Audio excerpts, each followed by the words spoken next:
નમસ્કાર, આપ જોઈ રહ્યા છો સ્પાર્ક ટુડે ન્યૂઝ. નાસિરનગર ડિમોલેશન મામલે પાલિકા ઓફિસ ખાતે કમિશનરની અધ્યક્ષતામાં મીટિંગ મળી હતી. મીટિંગમાં શું કરવામાં આવ્યું તો તેનો જવાબ એસઆઈટીના વડા મીના ગજ્જર ફક્ત થેન્ક યુમાં આપ્યો હતો. નાસિરનગર ડિમોલેશનના તપાસ કમિટીના અધ્યક્ષનો જવાબ માત્ર થેન્ક યુ.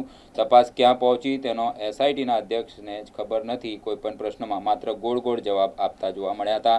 મીડિયાએ આગળ પ્રશ્ન પૂછતા થેન્ક યુ કહી અને ઊભા થઈ ગયા. તપાસ વિવિધ તબક્કામાં કરવાની હોતી હોય છે. એટલે હાલમાં જે પણ ઝોનમાં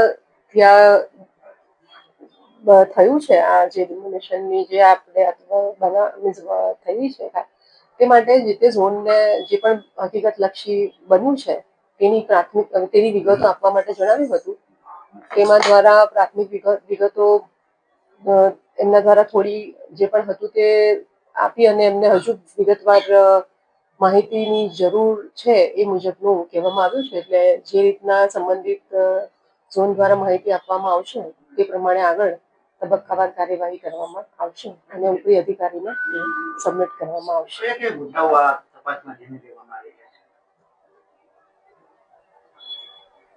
તપાસમાં જે રીતે જે પણ બીના બની છે તેમાં જે પણ ઝોન દ્વારા ત્યાં જે પણ હોય તે હકીકતલક્ષી અહેવાલ આપવા માટે આપણે કીધું છે. Thank you very much.